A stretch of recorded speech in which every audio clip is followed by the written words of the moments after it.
Horas 1 de la tarde con 30 y ¿qué? 2 minutos. Gracias por estar con nosotros. Nos están escribiendo que qué pasó con Chuy Sierra, si ya lo corrimos. No. Él anda en un evento, en una fecha ya marcada por el serial de ciclismo en San Luis Potosí. Pues va a correr y felicidades a su hijo Chuy, que mañana estará cumpliendo años, a Jesús Emanuel. Gracias. ¿Qué tenemos? Ya tenemos en la línea a nuestro queridísimo Osvaldo Ríos. Ya, ok, muchas gracias. Gracias a la gente que nos está escuchando, a los señores, al tapicero allá de la salida al Mante. Muchas gracias, como siempre, mi tapicero de cabecera. Gracias por estar siempre presente con nosotros. A la familia que hoy en la mañana nos hizo favor de podarnos el arbolito que estaba a punto de caer en los cables. Ya Ismael ya no quería. Imagínate, teníamos unas ramas que estaban a punto, ya estaban arriba de los cables, y bueno, pasaba la gente, me preguntaban ¿por qué lo están podando si eso le toca a Protección Civil? No, nos toca a nosotros. Exactamente, nos toca a nosotros los ciudadanos. Nos toca a nosotros. Si tienes un árbol que está interfiriendo con las líneas de luz o de teléfono, tenemos que cumplir con nuestra obligación. Sí, y además te vas a evitar problemas después. Así es. Un saludo al Peque que nos está escuchando, también un saludo a nuestro amigo Pilulo, que también nos escucha cada sábado. Ya tenemos al maestro Osvaldo Ríos. Mi querido Osvaldo, ¿cómo estás? Qué gusto saludarte. Buenas tardes. Hola, ¿qué tal, Samuel? ¿Cómo estás? Con el gusto de cada semana. Un abrazo grande para allá, Pachuca, a todos en cabina. ¿Cómo les va?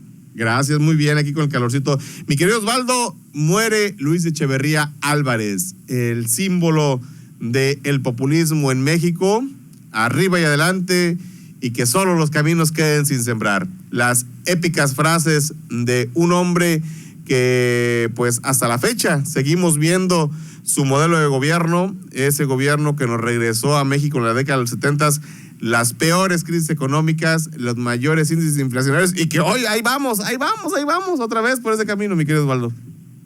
Sí, digamos, Luis Echeverría, un hombre que muere al centenario de vida y que se vuelve hoy muy vigente en su pensamiento, porque el viejo esquema político y económico con el que gobernó y ejerció el poder en su tiempo tiene muchísimo que ver con lo que hoy está pasando en México con López Obrador, un modelo económico irresponsable que apuesta por el endeudamiento público, programas sociales clientelares, buscando mantener el poder a toda costa, como ocurría con el PRI. En aquella época, un partido hegemónico que tenía mayoría en la Cámara de Senadores, en la Cámara de Diputados, la inmensa mayoría de los gobiernos estatales, en ese momento todos, incluso las alcaldías, por supuesto, y un hombre, digamos, hecho en la vieja cultura del presidente Tlatuani, es decir, un presidente que manda y todos obedecen, que no tiene contrapesos, y que comenzó siendo bastante interesante porque tenía avisos de mesianismo y folclórico muy interesantes. Él pensaba, entre otras cosas, que era una suerte de reencarnación de viejos símbolos de la historia de bronce, es decir, que con Luis Echeverría México iba a ir una suerte de cuarto movimiento de regeneración o de cuarta república, en términos de Francia, por ejemplo, y que México iba a renacer con Luis Echeverría, por supuesto en palabras de Luis Echeverría, era el único que creía que México podía ser predestinado a algo grande en su gobierno, y por eso están queriendo ser, digamos, pues grandilocuentes y que terminan siendo ridículas, como esta de arriba y adelante, porque si vas arriba y adelante es un salto al vacío. Y lamentablemente fue descriptiva y premonitoria del salto al vacío que dimos en la economía y en la política exterior y en el manejo de asuntos internos. Y finalmente creo que algo que es un resabio muy grave de esa época de Luis Echeverría tiene que ver con dos momentos que son parteaguas en la historia nacional. El 2 de octubre de 1968, siendo él secretario de Gobernación, se vuelve el brazo ejecutor de la masacre de estudiantes en la Plaza de las Tres Culturas de Tlatelolco. Es para mí un asesino impune, un hombre que en las cuitas y los sótanos del poder fraguó u ordenó o instrumentó, no hay más opción, ¿no? O tomó la orden Díaz Ordaz o la tomó Echeverría, pero si no la tomó Echeverría, finalmente él la ejecutó. Usar al ejército para disparar a mansalva a estudiantes indefensos y desarmados. Murieron cientos, algunos dicen que miles, y esos crímenes son impunes, provocaron desapariciones monstruosas, nunca pagó ni fue llevado a tribunales por esos hechos, y tampoco ya siendo presidente por los hechos del 10 de junio del halconazo, que también es otra represión brutal, que tampoco es responsable de la misma.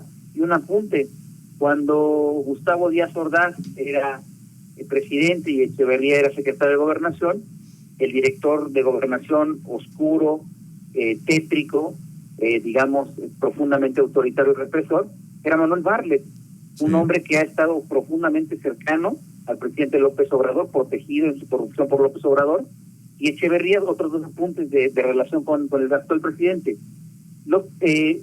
Echeverría era presidente de la República cuando López Obrador milita en el PRI.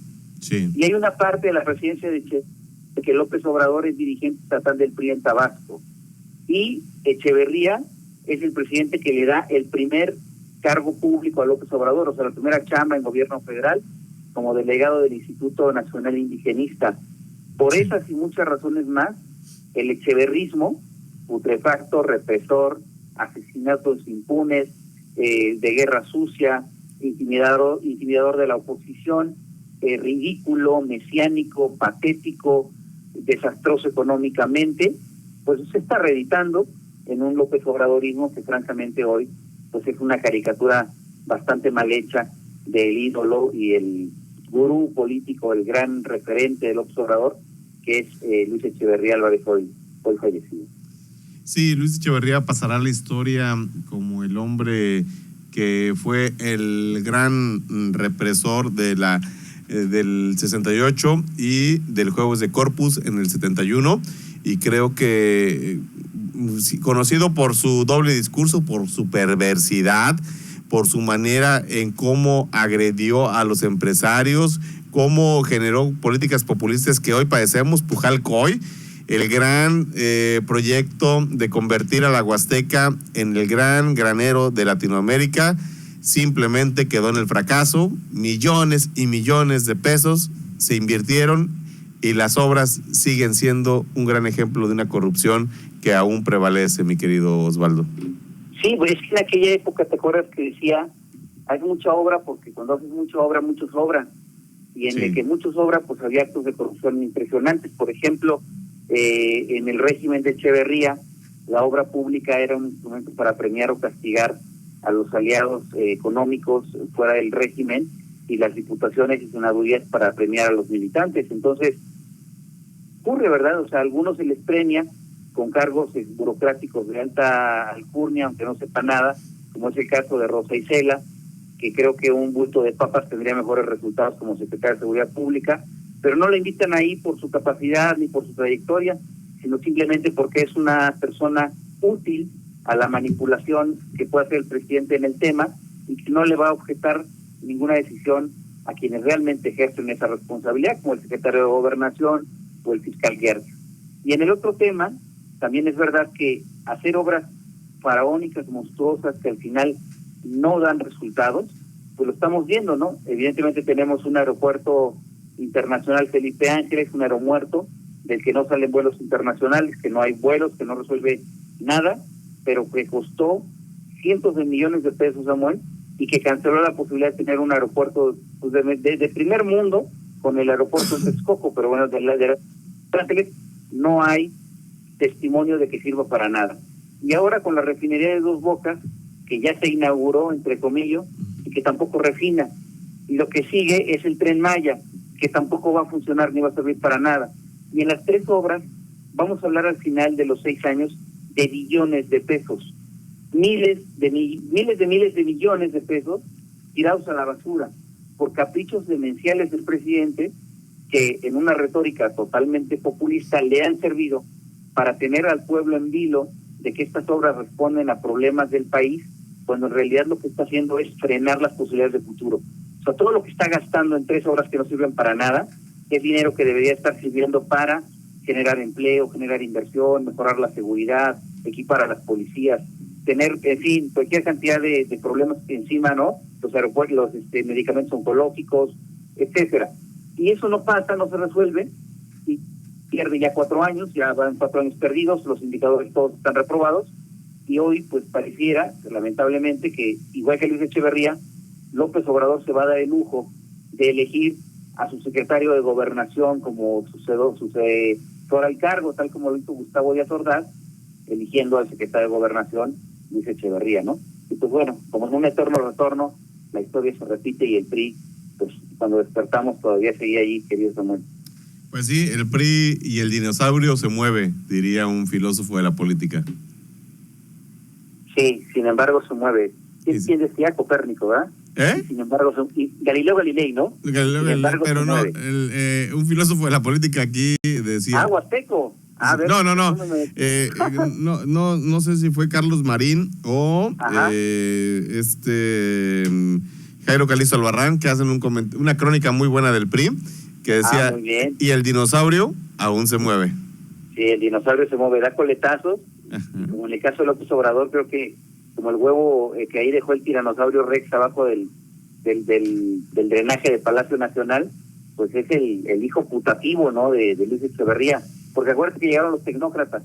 Sí. Con los tecnócratas se interrumpe el régimen populista del PRI, pero bueno, ¿quién iba a decir que después de los tecnócratas vendría el nieto predilecto o el hijo predilecto de Luis Echeverría otra vez a gobernar con el populismo y las viejas recetas que llevan al fracaso económico y a la crisis? Así es. Mi querido Osvaldo Ríos, te agradezco mucho que nos hayas tomado la llamada y como siempre darnos esta cátedra de opinión, como siempre, todos los sábados, mi querido Osvaldo. Un abrazo grande, querido Samuel. Hasta pronto. Hasta pronto. Es nuestro queridísimo Osvaldo Ríos. Vámonos a una pausa comercial y regresamos. Sigue con nosotros en elsavalles.com Radio. Periodismo diferente. Volvemos en un momento.